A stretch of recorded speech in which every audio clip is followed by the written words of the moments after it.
The story begins by showing the destructive Atlantic Ocean. A British boat was trapped in its massive waves. The time was 1857. Back then, boats weren't that strong. So within a short time, this boat also crashes into the rocks and is completely shattered. The next morning, we see that everyone on the boat has died, but a man named Robinson survives. Robinson was the captain of the boat himself. Because of the crash, he was also badly injured. As soon as he regains consciousness, Robinson looks around. All he can see is the wreckage of his ship in the endless ocean. While searching for his companions, Robinson makes his way to the shore. The sight there sends chills down his spine. Actually, all of his companions had died there. In fact, 1 month earlier, Robinson had set out on this sea voyage with many of his companions. But on the way, a massive storm blocked their path, and all of Robinson's companions were killed. Next, Robinson digs graves and buries all of his companions. To stay safe from wild animals through the night, Robinson sleeps on a tree branch. As soon as morning comes, while searching for food, Robinson spots his wrecked ship. After a great deal of effort, Robinson reaches the ship, and to survive on this island, he gathers whatever essential supplies he can find. Suddenly, he hears some noise coming from the lower deck of the ship. Robinson immediately goes downstairs, and with an axe, he breaks open the door. Actually, it was his own dog, Tom, standing inside. Robinson builds a wooden raft, and after a great deal of effort, he brings all of his supplies, along with Tom, to the island. There was plenty of food on the ship, so Robinson could easily survive on the island for many days. After eating, Robinson feels full of energy, so, leaving Tom there, he sets out in the hope of finding a way off the island. With that hope, he runs like a madman and reaches the other side of the island. But his hope is shattered, and as far as the eye can see, there is nothing but the ocean. Robinson is completely devastated,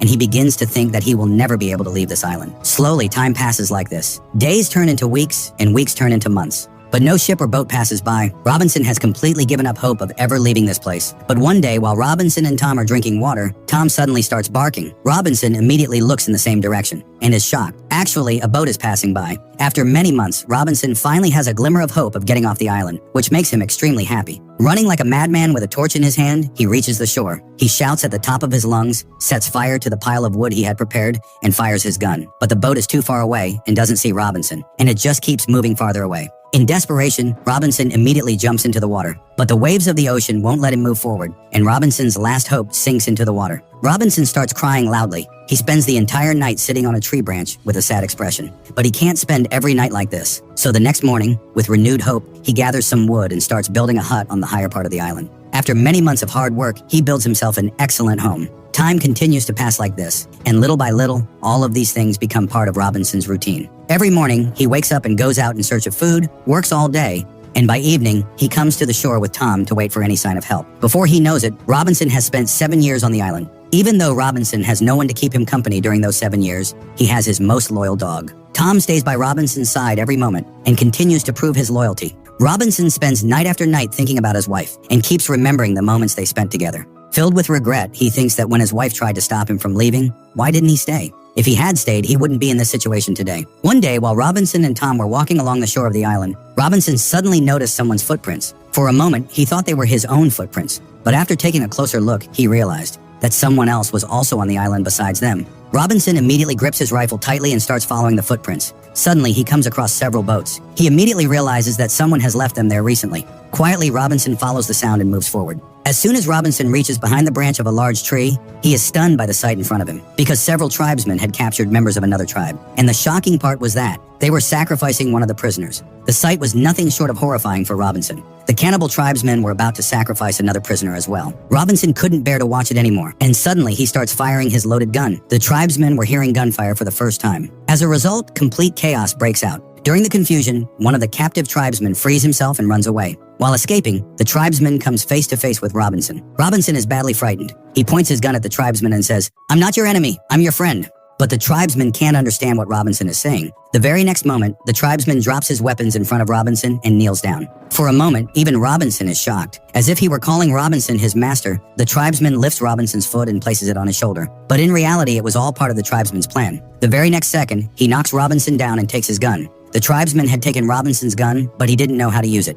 Robinson realizes that the tribesman won't be able to harm him. So to handle the situation, he takes out some wrapped food from his pocket and places it in front of him. And using only gestures, he tells him to eat it. Little by little, the tribesman understands Robinson's gesture of friendship and moves toward the food. But at that very moment, the attacking tribesmen strike again. Understanding the situation, the tribesman also joins Robinson in attacking the other tribesmen. Together, the two of them take down the attackers. But then something shocking happens. All of a sudden, the dark-skinned tribesman cuts open one of the dead tribesmen and starts eating his liver. Robinson realizes that he doesn't belong to an ordinary tribe, but to a cannibal tribe. For Robinson, it was a very disturbing sight, so he stares at the dark-skinned tribesman with wide eyes. The dark-skinned tribesman gets frightened by the way Robinson is looking at him and runs away in fear. Now Robinson is completely on guard. After returning to his shelter, he starts setting traps all around it. He sets up sharp wooden stakes all around his home, bells to stay alert, and several traps. He loads all the guns he has with gunpowder and gets them ready. Because of those cannibal tribesmen, a deep fear had settled in Robinson's heart. So for many days from the safety of his shelter, Robinson sits with his gun, waiting for the tribesmen.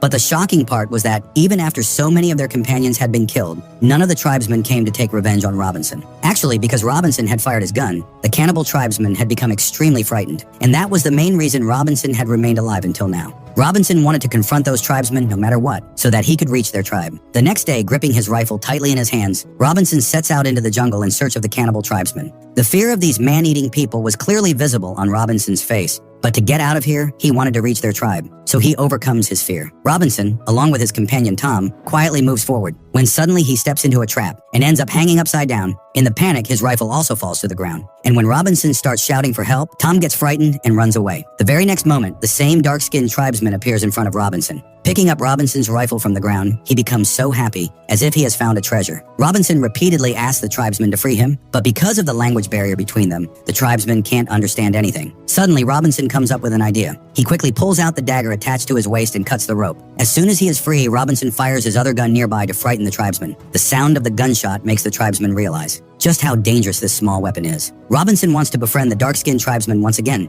To impress him, Robinson fires at a bird sitting on a tree. Staring at the dead bird, the very next second, the tribesman picks up a piece of wood lying on the ground, and showing off his skill, he throws it at another bird and knocks it down. Little by little, Robinson also begins to trust the tribesman, and finally brings him to the home he built. Robinson wanted to overcome his loneliness on this island, so extending a hand of friendship, he shares his food with the dark-skinned tribesman. In those 7 years, this was the first day that Robinson didn't feel alone. He wanted the dark-skinned tribesman to stay with him, but along with trust, he also felt fear. So that night, he keeps the tribesman captive by putting shackles on his hands and feet. The next morning, the moment Robinson wakes up, he is stunned by the sight in front of him, because the same dark-skinned tribesman, whom he had kept imprisoned all night out of suspicion, had come to Robinson with breakfast like a servant. This moment fills Robinson's heart with a sense of closeness toward the dark-skinned tribesman, and he removes all of his shackles. The tribesman didn't have a name, so that very day, Robinson names him Hunter. Even though Robinson and Hunter couldn't understand each other's language, there was a unique bond between them. Little by little, time passes like this, and now Robinson starts teaching Hunter his language. For Hunter, the English language was completely unique, but the surprising thing was that within just a few months, he learned a lot of English,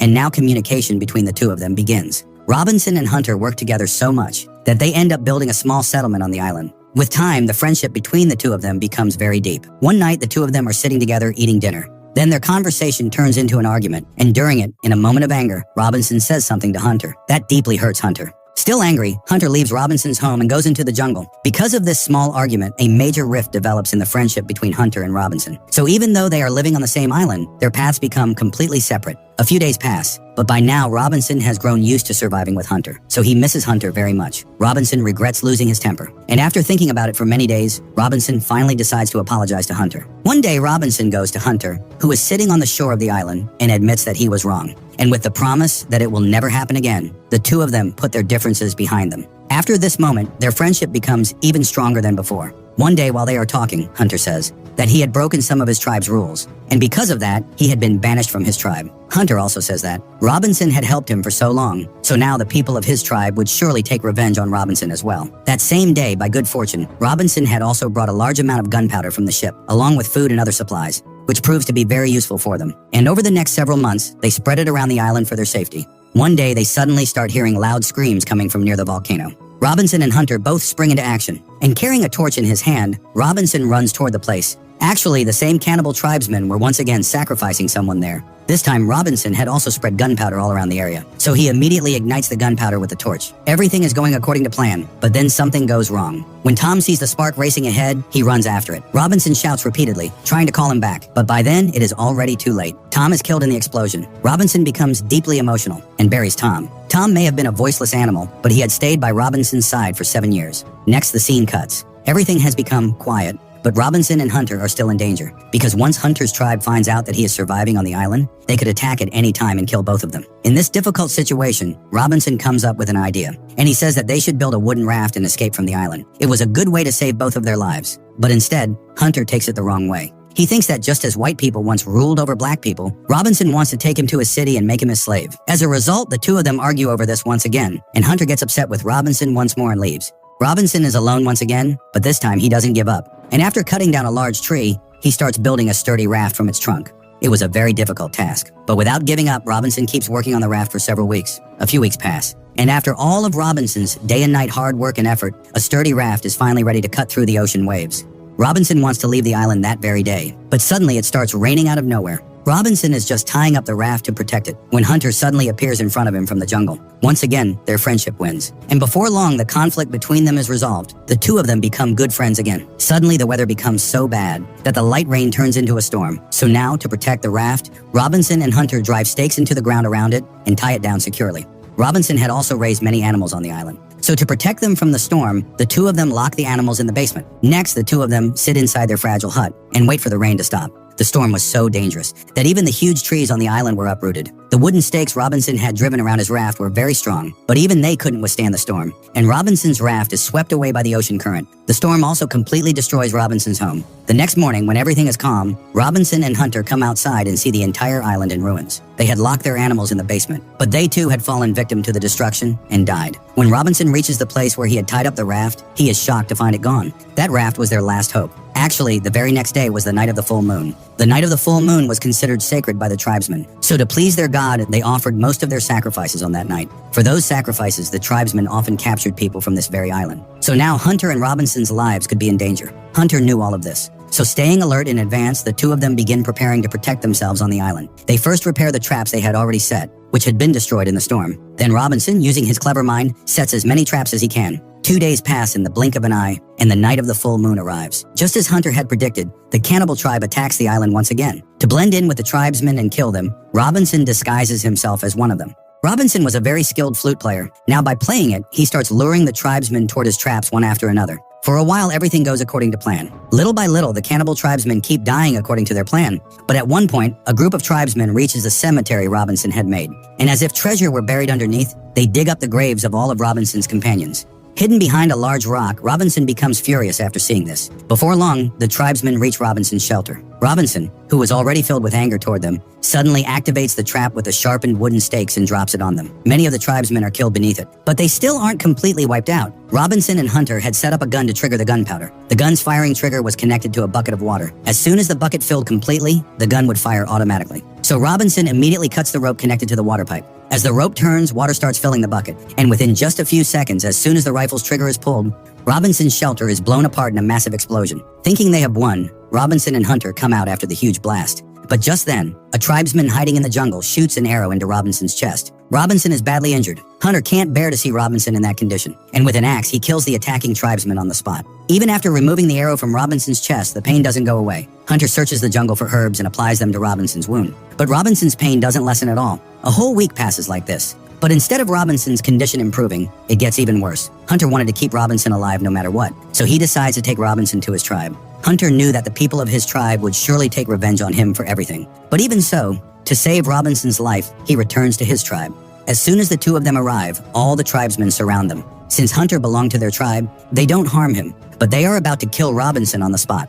Then suddenly they notice the wound on Robinson's chest. Their tribe had a rule that sick people were not to be eaten. So for the moment, Robinson's life is spared. To help Robinson recover as quickly as possible, the tribesmen begin treating his wound. That same day, the tribe's chief makes an important decision, that once Robinson recovered, he would have to fight Hunter, and whichever one of them lost would be killed and eaten by the tribe. After spending several years together, Robinson and Hunter had become very close. So now both of them are determined to save the other's life. Robinson says, "I'll surrender and lose, but I won't let anything happen to you. You've helped me so much." But in return, Hunter says, "No, I'll lose." The two of them argue a lot, but in the end, they decide that they will fight, and whoever loses will be killed. Before long, a week passes, and the day of Hunter's fight against Robinson arrives. The tribesmen had set up a narrow bamboo bridge over a huge pit of fire. Whoever lost and fell below would become food for the tribesmen. The fight between Hunter and Robinson begins. So that neither of them falls, they fight carefully. But then, because of one mistake by Robinson, his dagger falls into the fire below. Caught in a difficult situation, Robinson immediately drops to his knees and says to Hunter, "I can't stay alive anymore. Kill me." But Hunter refuses. However, if he didn't kill Robinson, neither of them would survive. So even though he doesn't want to, Hunter raises his axe into the air to kill Robinson. But before he can strike Robinson, a gunshot suddenly rings out from somewhere in the distance, and Hunter is killed. Seeing his best friend die, Robinson lets out a loud scream. Actually, the attack was carried out by regular British soldiers to take control of the tribesmen's land. There were a large number of British soldiers, and all of them were armed. So within just a few moments, they completely wiped out the entire cannibal tribe. A few more moments pass, and now after a full 28 years, Robinson finally returns to his country. Robinson begins living a happy life once again with his wife, but even today, the memories of the island and of his two companions, Tom and Hunter, remain in his heart. Even now, he